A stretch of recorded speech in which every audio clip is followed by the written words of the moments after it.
Statement of adequate notice. Public meeting of the Henry Hudson Regional PK-12 Board of Education is called to order. Adequate notice of this meeting was published in the Asbury Park Press and the Star Ledger in accordance with the Open Public Meetings Act, 1975, C231, and notices were forwarded to board members and were posted as required.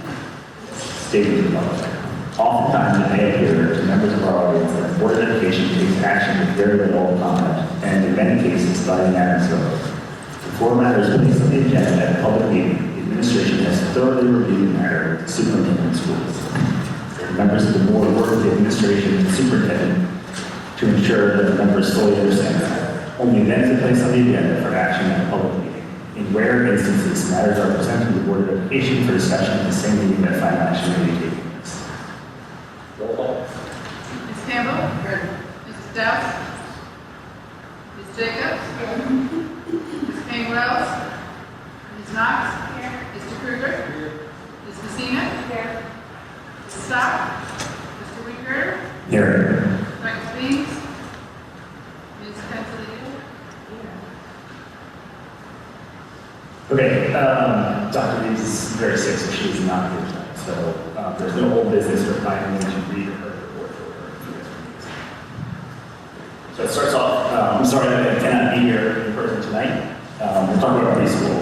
So on Friday, August 9th, the district received approval of the PTA grant and the approval for the additional classroom. Communication went out to families on the wait list Tuesday, August 13th, and we are currently setting up that classroom and preparing for September 5th. We are currently interviewing for a teacher and a paraprofessional. We are vetting multiple candidates and are hopeful that we will secure a teacher for the September 5th. If a teaching candidate cannot be secured due to timing or notification clauses, we may have to start the year with a substitute, and we will communicate that to families. However, we have a few candidates that are going through the process. The LEAD grant. On August 6th, the district is notified that we received the $400,000 in LEAD grant funding we requested. This will allow us to connect our communication and security systems and perform other tasks related to regionalization without using general funds. We are grateful to the DCA for approving this grant. For the calendar. Now that we have settled and approved a new collective bargaining agreement, we had to revise the calendar to align with the language in the contract. There is no change in the student start date or holidays. I have added appropriate half days as per the contract and will spread out PD to half days to continuously provide more significant support to our staff, which was an important goal with negotiations. We are ending the year one day earlier on June 17th, and there are now 2 inclement weather days built in the calendar that will be attached to Memorial Day weekend for the mountains. Getting ready for the week. The next few weeks are very busy. On Monday, August 26th, we will welcome our newly hired staff members for new staff orientation. On August 27th, HHRS will welcome our 7th grade students and their families for their orientation and last visit to HHRS before officially being adults. On Thursday, August 29th, both AHES and HMS will host their kindergarten and preschool orientation so that families can learn about the first day of school, important information about kindergarten and preschool, and have snacking in the classrooms with their teachers. We'll take a quick break for Labor Day, and the school year officially begins. We will welcome all of our staff back on Tuesday, September 3rd, and they will engage in building-based PD activities in preparation. On September 4th, all staff will gather at HHRS for our first PD as a unified district. During the morning, we will focus our professional development on our professional goals for the school year, which are to provide more targeted and tiered instruction to meet students' needs and to continue to develop our efficiency in differentiated instruction, small group instruction, and use of assessments to drive daily instruction. To end the day, we focus on staff wellness and kick off the year on a high note. We will bring the staff together for team building activities with an adult field day and staff celebration. Thank you to the PTOs at AHES, HES, and HHRS for supporting our event and our staff by again filling our bellies with delicious treats and foods. We are so grateful for your support. And more importantly, on Thursday, September 5th, we are also excited to welcome back all of our preschool through 12th grade students for the 24-25 school year. The first days of school are early dismissal days that we finish mandated training for staff. Please check your child's school website for early dismissal times. And then Chili Fest. The Henry Hudson Regional Education Foundation's largest fundraiser is right around the corner. Chili Fest 17, and this year they want to make sure everyone has a license to chill. The event will be held on October 12th from 5 p.m. to 9 p.m. at the Charles J. Cash Center. Early bird tickets on sale now for $45, and Henry Hudson Regional School District teachers and administrators can purchase tickets for $40. Tickets include a limited chili tasting, carnivore beer, and shipwreck burn drinks, live music featuring the Moroccan sheep burgers and the electric waste fair. Foundation raises money to support the district's STEAM initiatives, so please come out and show your support. Thank you to everyone, and I hope everyone has a wonderful end of summer and look forward to an outstanding start to our school. That was Dr. Davis's report. Board Administrative report. Janet? Thank you. I just have a few things. You see on tonight's agenda that there are a lot of facilities projects that have been happening to get us ready to open the school. So all 3 schools over this summer have really gone through some major changes. And the buildings are getting many upgrades, and they'll be looking great for opening day. And then you also see on the agenda tonight is the field work. And this is the final field work that will complete the repair of the sinkhole. We have completed the excavation of the existing structure that caused the sinkhole and replaced the dirt. And then on tonight's agenda are quotes to complete the regrading of the lower field, corrections to the infield, and installation of sod so that the field will be ready for spring sports. Thank you. I don't have board reports. We actually have some committee reports to go over individually after. But I do want to highlight all this, and I just want to read out that these flags were flown at the request of the Honorable Frank Torben Jr., Member of Congress, in recognition of the successful regionalization of the tri-district of Henry Hudson Regional, Atlantic Highlands and Highlands, to be flown on the first day of school at all buildings in the new Henry Hudson Regional School District, PK-12. It's a nice gift for us. We can find it the first day. We had an instruction program meeting on the 13th. Notes.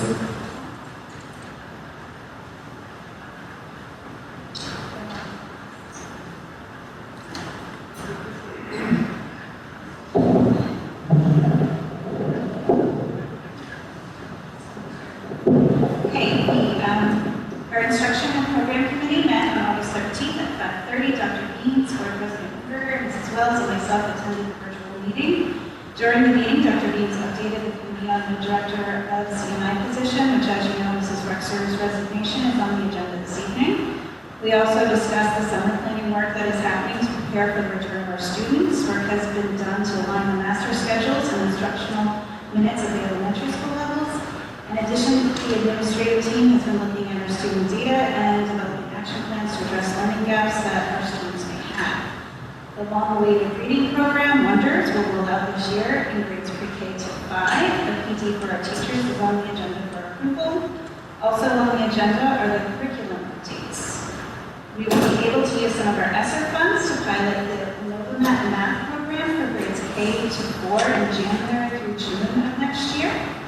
We also discussed the PD plan for September 3rd and 4th, which was mentioned in Dr. Bean's report. And Dr. Beans also updated us on the pre-shared goals for instructions and programs, improving our interventions, RTI system, targeted differentiated instruction in the classroom, and focus on job and PD. Thanks. There was a personnel meeting that happened on the 13th, and there was a finance and facilities meeting that happened on the 14th. Richard and Ricky, who are the chairs of those 2 committees, are actually not here today, so I'm going to save their reports for when they're back next month. There are no other reports, so we're going to move on to public comment. So, public comment, agenda items only. Time will be allocated for public comment at this meeting. Each speaker may be allotted 3 minutes to address the board after being recognized by the presiding officer. Please state your name and address for the record. So before we get into any comment section, I just want to highlight that this portion is comments, right? It's not necessarily question and answer. It's not a back and forth. You guys, I'll give everyone 3 minutes so we can have what you say. Don't expect a response to some of these items depending on what they are. We're more than happy to have reach out to myself or Janet or Dr. Beans like the other 30 days of the month. This is just a comment. Does anyone have any comments on the agenda items? Sorry.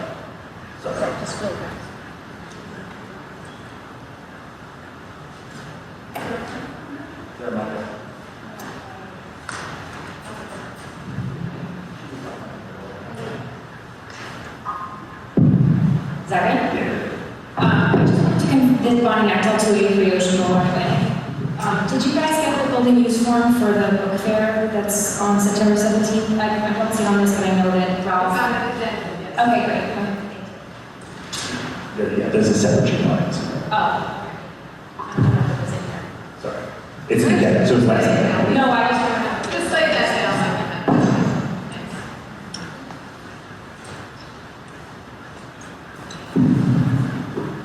Evenings, President Alan Roth, or TH, we live in Roth, 150 Morris Avenue, Springfield, New Jersey.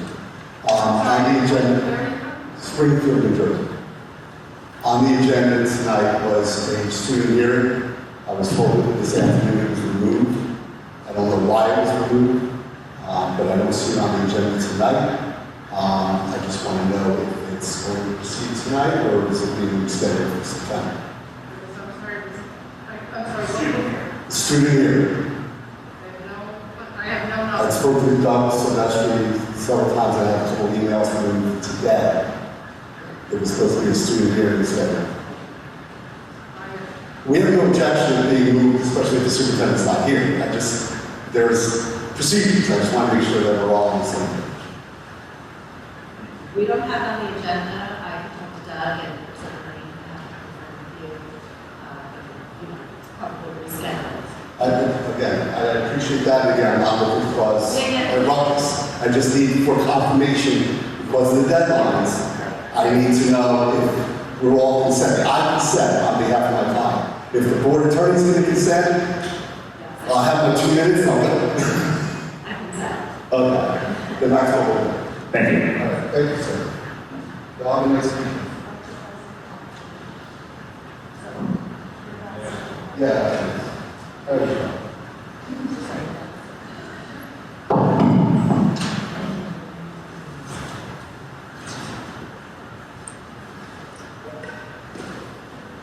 Yes.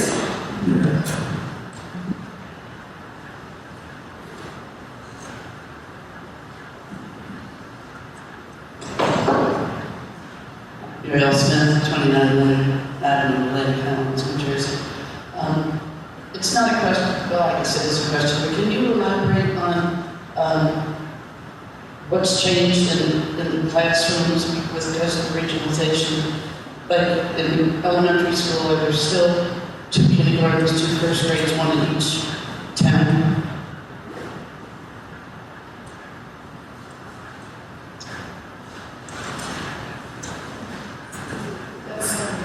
So is this, I mean, I don't know if there's anything on the agenda about this. Well, it's just that I saw the listings for all the different teachers and things like that. That's why I was wondering whether it was on the agenda, or whether this is the right time to ask the question or not. No, if you want to email myself, I can make sure to get back to you. Okay. Thanks. And then on the agenda was the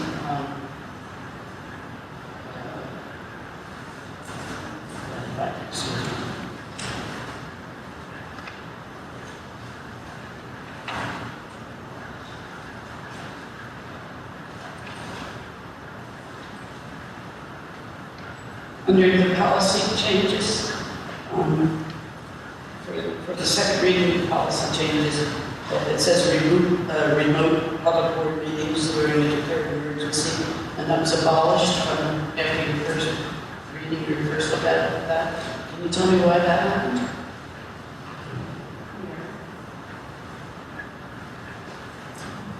Sorry, I'm the policy committee chair, and Dr. Beans, I do believe addressed that in our last meeting. That's just, there were specialized rules that were set in place due to COVID that the state now has told us that, has to go away. I can consult with Dr. Beans to get a little bit more detail and get back to you, but I think that was kind of a statewide thing because those were some very particular policies in place because of the pandemic. Okay, so if we have another pandemic. I would think that we learned a lot from the first time that we had to live through a global pandemic. So I can't speak for the state of New Jersey as to what the policies would be should we ever have to go do that again. So you're not going to have anything in your policy on that? The policy, like I said, was abolished. It's gone away throughout the whole state. So, no. Okay, thanks. And the same with the firearms and weapons, how was that revised? It's a mandated policy. Mandated policies are provided by the state, and all school districts, public school districts, have to pass all mandated but this is different from what we're going to put in the first place. You apparently had this in your first reading, and now I've changed it. That just has to do with how policies are passed. There has to be, even if they're mandated, even if they're policies that the school district cannot make a change to, it has to go through the process of the first reading, second reading, and then the final adoption. So whether it's mandated or not, it has to go through that process. I understand. My question was why you had changes, what prompted changes from your first reading to your second reading? We did not make any changes to a mandated policy. Oh, since it's revised, that's why. Revised by the state, not the school board. This is not from us, this is from the state, right? This is state policy that we're adopting, it has nothing to do with the BOE decisions we made. We haven't written these policies, it's coming from the state, we're adopting them because we have to. Okay. Again, and I apologize, but because of the size of the room and the not so great mics here, I do have trouble hearing everything. I've mentioned this before. So, and again, Zoom meetings, but that's beside the point. There was one other thing in the agenda. Bear with me for a second, I'm sorry. I was just curious about a student from Marlboro is going to be coming here. It's none of my business why, but it is strange that a student from Marlboro would be coming over here, and I know they pay their own bus accommodations, and Student discount, we can't discuss the student. We can't discuss a student, sorry. I'm not asking you to discuss the student. I'm asking you to discuss the policy on, it appears that this is a lot more than, say, Union Beach students pay. Who sets the amount of tuition that's paid to the school district when you get somebody from out of district?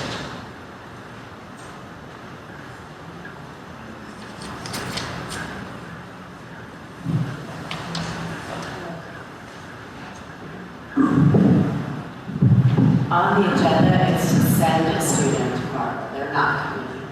Can't hear you either. On the agenda, it's to send the student tomorrow. They're not coming here.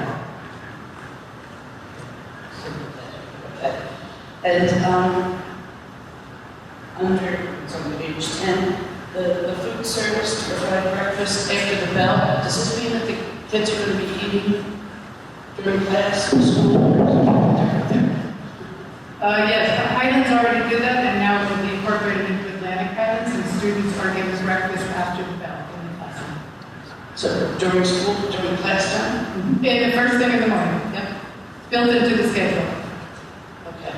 While they're being taught, is this, or is it No, it's a breakfast period at the beginning of the day. It's a breakfast period at the beginning of the day, set aside for breakfast. Okay. Good, thank you, Stephanie. And then, this could be part of any meeting, and I know that you already know it, but Janet Jill is an outstanding administrator, and she takes a lot of time and then involves a lot of patience with people who don't understand a lot of stuff. So, but I think that happens in every meeting, so I just want to thank her publicly now. Thank you. Thank you very much. Thanks, man. We agree.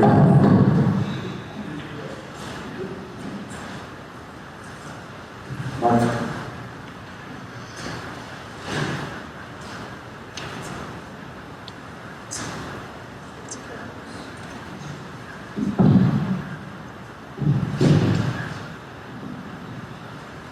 Thank you, Mr. Winker. Mark Fisher, 91 Third Avenue. Consent agenda number 9, where basically you're saying that the president requests a vote on the consent agenda for the remainder of the meeting. Statistics, hit reports, curriculum, instructions, policy, superintendent's consent agenda. Basically, we're going from page 3 to page 15, and we're going to approve everything on those 12 pages with one vote. Now, Mr. Winter, you read in the statement to the public about, public comment that, or prior, sorry, at the start of the meeting, that items are only placed on the agenda for action at a public meeting after it's been thoroughly discussed, among yourselves, the superintendent, the board secretary. So I noticed on those 15 pages, Under the handbooks, there are, if I can remember, 10 or 11 handbooks that have been updated. On pages 5, 6, 7, and 8, there's close to 100, what do you call them, curriculum guides. There are 11 policies that were changed. There was $1.5 million of bills and claims, and I'm sure a very extensive board secretary's report.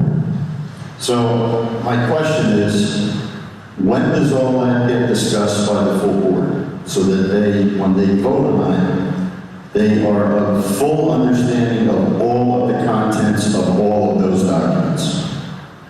It, to me, just seems overwhelming. So,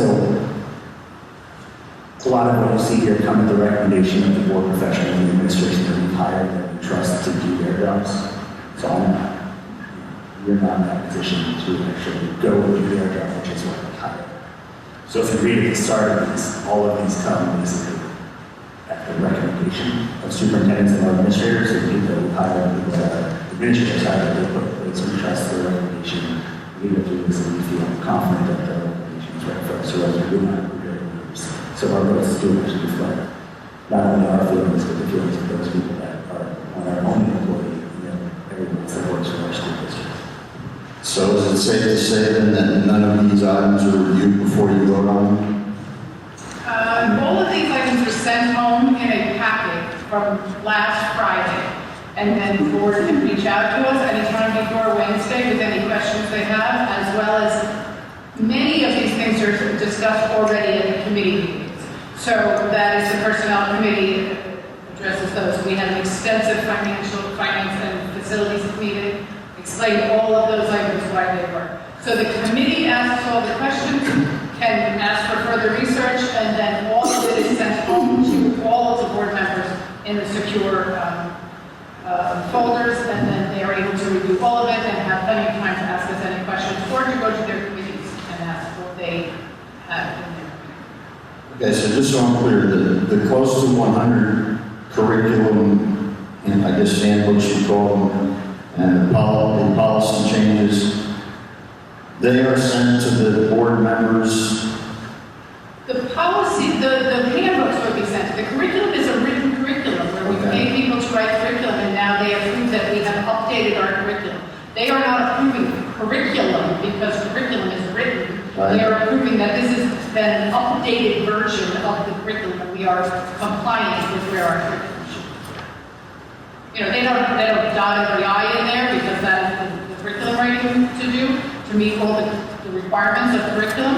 Okay. Even as a finance person, I'm out of my own year for curriculum, but they write the curriculum and then the board approves that we are updating it to the current version of it. Okay. And meeting the steps at the same time. Okay, thank you. Just a couple more items. Item number 7, for the professional development of child study team. The hiring of a lawyer for that, could I get a better understanding of why Mr. Gross needs to be hired for the child study team? Well, we already have a board attorney. That would be item That is C. the person that is a special education attorney that works for Penny Gross. So it is Mr. Gross, he is our lawyer, this is his firm. So we're coming into professional development on different legal requirements for special education to make sure everybody understands either new laws or existing requirements that are now in place or should be. So he would be conducting like a training course for these people? Okay, thank you. We have one more.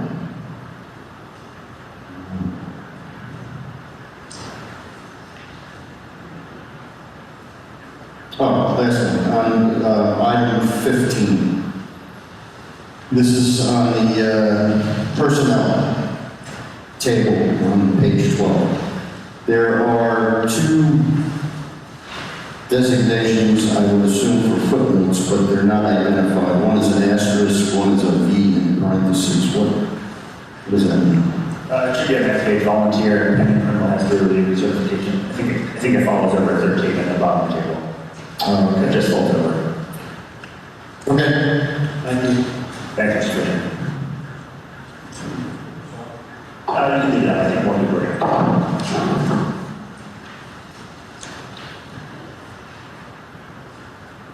Anyone else for agenda items?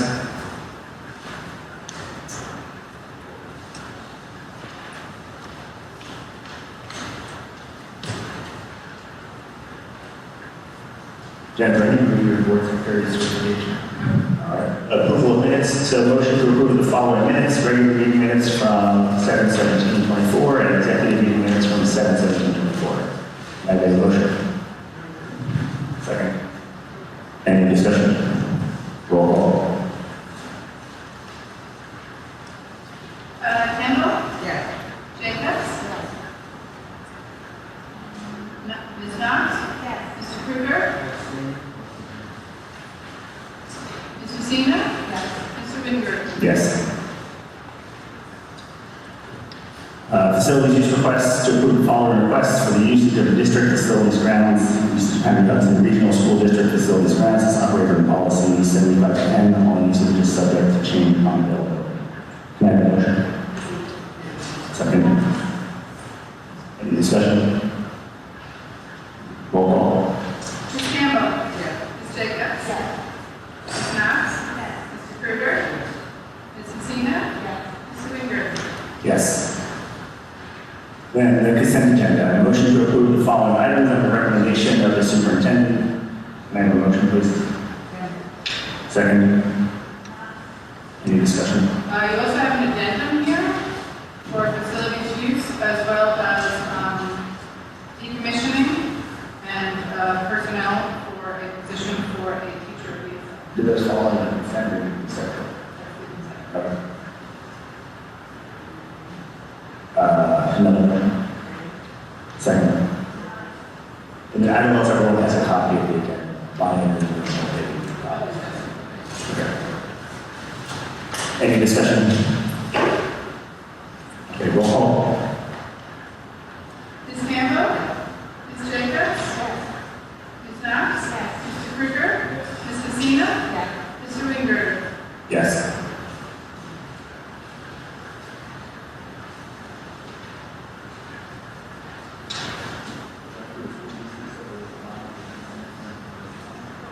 No, we're all together on that. Public comment. Okay. Time will be allocated for public comment at this meeting. Each speaker may be allotted 3 minutes to address the board after being recognized by the presenting officer. Please state your name and address for the record. Again, this will be public comment, right? Q&A. If not, we'll just move on. Yes, now you can go to, this is on it. So this is not just agenda items, this is your 3 minutes to whatever you're about.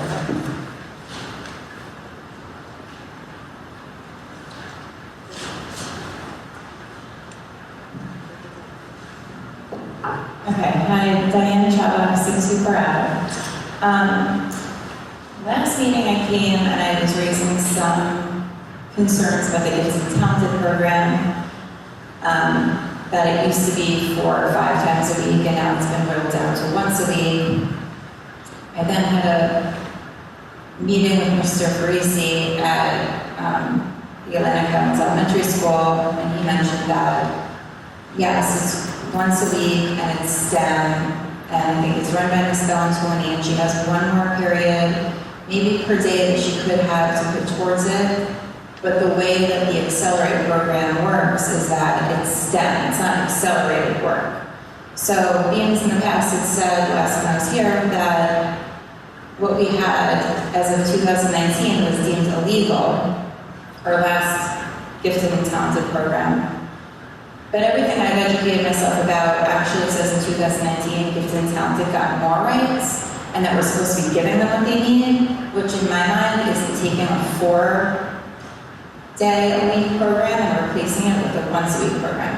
So I think I'm just back saying why, as in 2019, if they're supposed to have more rights and more of what they need, not only whittling down to once a day, but it's not even an accelerated level of learning. It's not higher level of learning. It's STEM that any child could keep up with. So I think I'm just back asking why we're getting so much less than we used to have. And is this a concern, considering that I know she's gotten 6, 7, 8, 9, 10 emails that I have in my email inbox that other people have sent me because they know I'm really interested in this right now, saying we brought this up over the past few years and nothing gets done about it. So who do we go to at this point if the community is really unhappy with the Gifted and Talented program? Nothing's changing. Is this a concern of the board, I guess?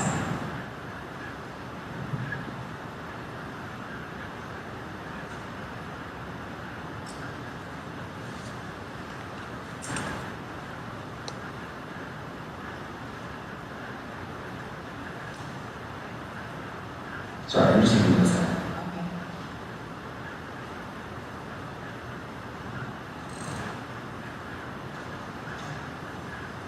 So, I don't know if anyone has anything else to say, I'll just comment real quick.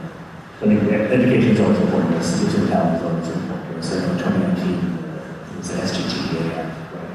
Kind of separating talent, continuing education the way that it was currently ongoing in the school system. And we are looking into how we can essentially have our teachers be better at differentiating their teaching inside the classroom. So there's a lot of PDDs that we're not dedicated towards helping our teachers be better teachers so that you don't necessarily have to fall back on a special program. The teachers can do it inside their classroom every day. A lot of the PDDs go into help with that. That's why we ask for more time. That's why we ask for more days. And that is one of the outcomes of the negotiation of our contracts is how do we give our teachers what they need to be better teachers so that we can get better students out of it. I don't know that I have specific answers around gifted talent itself, but rather how do you make sure that there's a chance to teach everyone inside the classroom at whatever hours they're and how they, if someone wants more work, they should be able to get that inside the classroom. And that's what we're focusing on this PD does. Yeah, I guess I'm referring more to the Gifted and Talented program now. Separate from, I understand the teachers apparently in the past didn't have enough prep time, they're getting more, which is amazing. But I more specifically talking about the kids who are qualifying into the Gifted and Talented program have the rights to be having a higher level instruction. That's probably where I'll defer to Dr. Reeves, the director of curriculum. But I do think keep doing this for free, so you can teach them to do the director of curriculum with Dr. Reeves. Okay. Yeah, I think take that away. Okay. Thanks. Thank you. Anyone else?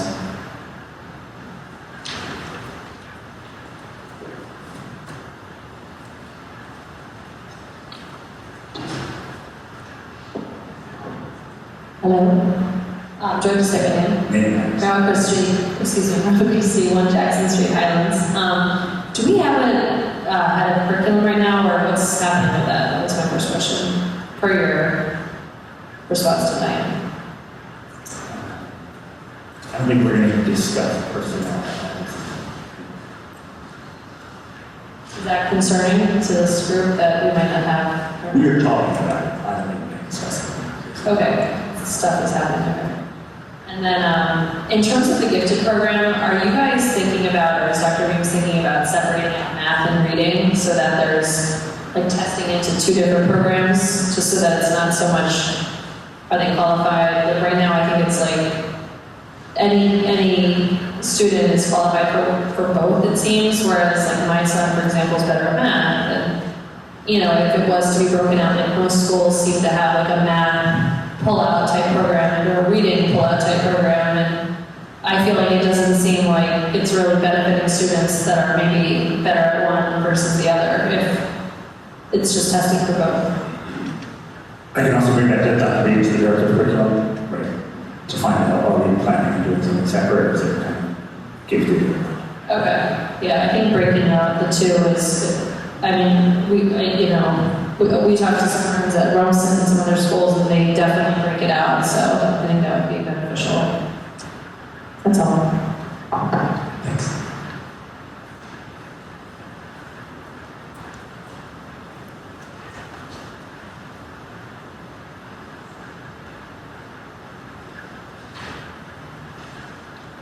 Hi, Hayden, Steve Emerly, 57 East Washington. Just want to check in on the middle school side. Are they still going to have the opportunity to take pre-algebra as a seventh grader? The reason I ask is because then they can have the 2 periods in math and 8th grade, algebra 1 and geometry. Is that still an option? It has been in the past. I just want to make sure that's still an option in the future, because I know the kids in the past have taken advantage of it. If that's the case, that's great. If not, if we could talk about why, because it doesn't appear to be an extra class, because they're going to be taking it with the 10th graders. So, just to confirm, is that option still there for them to go that route? In fact, it's like a building day, so you should go to the principal with that. The principal can help you with all of We that. tried, I think we sent an email, a couple emails to the principal back in July. I haven't been back yet, yeah, I just wanted to see if maybe. But the board would be, that would be the principal answer, would answer that. Okay, would be a curriculum issue? I just want to add, because my son is going to 7th grade, Yeah. so I know from experience. In 6th grade, the sixth graders test for both advanced English and for pre-algebra. Yeah. And if they meet the standards for the test, and they're in the test. So there is a pre-algebra going into 7th grade. Right. As far as the 2 math classes, that's something that you would have to ask the principal. Okay, That's the next step. That's your next. all right, I'll try again. Okay, thanks a lot. I was going to say, you were in the middle of negotiations, which handles contracts and timings and classrooms, so you can't meet the schedule until you know how many hours that we're allowed to teach and how many periods we have and how long the school day is. So there potentially just wasn't an answer because we didn't know what to do. Back at 1,000 class meeting, we're going to get you an answer I as appreciate soon it. as. Yeah, thanks very much.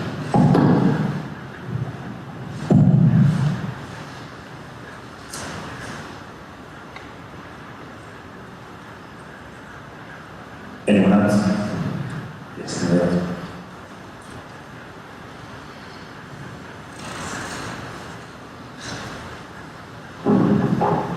Yeah, Smith, 2900 Atlantic Towns. Once more, I'm trying to get into Janet Sherlock because and how cooperative and helpful she is. Even though I know she's terribly busy. But in addition to that, can you tell me why Janet Sherlock, the business administrator, isn't the signee of all the minutes of all the board meetings? Why does Dr. Beam sign some of the board meetings? It should be me, so if it was old ones, that it was incorrect that she signed it, but new ones are signed by me, or by me. The newer ones are by me, there was mistakes in the past that it had been signed by the superintendent going back, it shouldn't have been. It wasn't really signed, it was like their name was put on the end. Well, on the official minutes, it's I Dr. do the Beam's official minutes. signature, it's not your signature. I do the official minutes, yes. I'm sorry? The official minutes are by me, but on some of them, they also put Dr. Beam's name. Oh, well, in the minutes that I got on my Oakwood minutes, it doesn't say that these aren't Dr. Beam's. They're clearly signed by Dr. Beam's, or it says that they're signed by her. And then there are also some minutes that aren't signed by anybody. So I'm not critical of you. No, they should be signed. I think it was just a clerical problem that they weren't signed. Okay, there are several minutes that are not signed. I think last month's minutes weren't signed. But I'm not sure, but they're electronic now, so they are created by me and then they are put on the agenda and then those are the official. but what I'm saying is that the board votes on minutes that aren't signed, and nobody has ever brought that up in a meeting that I've attended. And there are Yeah, they're electronic. And there are minutes that are signed by Dr. Beams or appear to be signed by Dr. Beams, and I just wonder, because I know she's a very busy lady, and she tells us frequently, but I would think that it would be the board administrator that would sign all the minutes and have the final say in all the minutes. Thank you, kindly. Thanks, Mayor.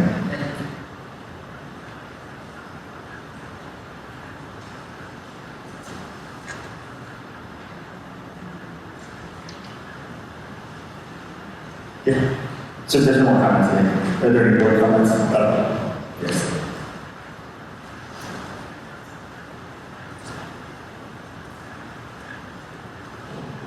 Hello. Jason Chaubar, 6 Hoover Avenue, Atlanta Highlands. I have a question around the regionalization. I know initially when Seabright was part of the plan, there was some tax savings that were all allowed. I know that's kind of on hold for the moment. But with the combination of 2, 3 schools into one district, there's got to be some sort of savings. I know that there's something going on. Is there a place where we can go and see the benefits of this and celebrate it? So there's a budget, there's a horrible Excel, there's a PowerPoint that makes that Excel fun. Okay. And there's a breakdown. Okay. So I'll be happy to walk you through those, but we can give you all the information available on tridistrict.org. Okay. I can walk you through line by line where the savings come in, what we did from like a contractual point of view, the different grants that we got. Okay. Now the extra price we got for the PDA grant, that's right on top of that. So yeah, I can walk you through kind of where the savings came in. I love it. And I can make it the entire world is built on Excel. That's why I love as well. Okay, that would be great, because I think that would be really helpful to see kind of what's going on and where we can go. So I've been trying to dig and find that myself, but if you have a shortcut to that. Yes, there's a PowerPoint that'll walk you through kind of the highlights, and we can walk you through how the tax rate went down, right for the town, so how to pay those per student, so forth and so on. So I would need time. I'll sort of the shop. I want to see, aside from taxes and all that, I would also like to see what's benefiting the kids and what kind of positives are happening. Sure. I think that'd be cool. Perfect. Thank you. Thank you.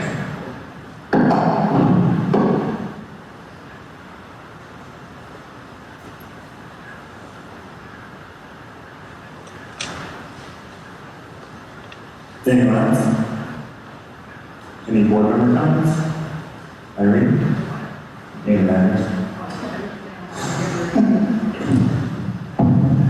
I just want to thank Dr. Bean and our wonderful Janet Sherlock, our business administrator, all their work in securing the money so that we can have a third pre-K class at North Highlands.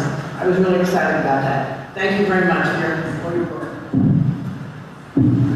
For 74 children, I think, across the two towns. Okay, we are going to go into executive session, and then we will take action after that. So, should be about 45 minutes. So, motion to go into executive session. Second, to go into closed executive session at 7:43 p.m. for approximately 45 minutes, and we will take action after.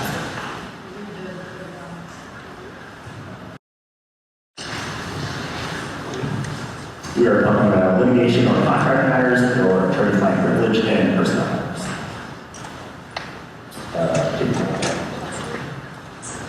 Stand up. Jacobs?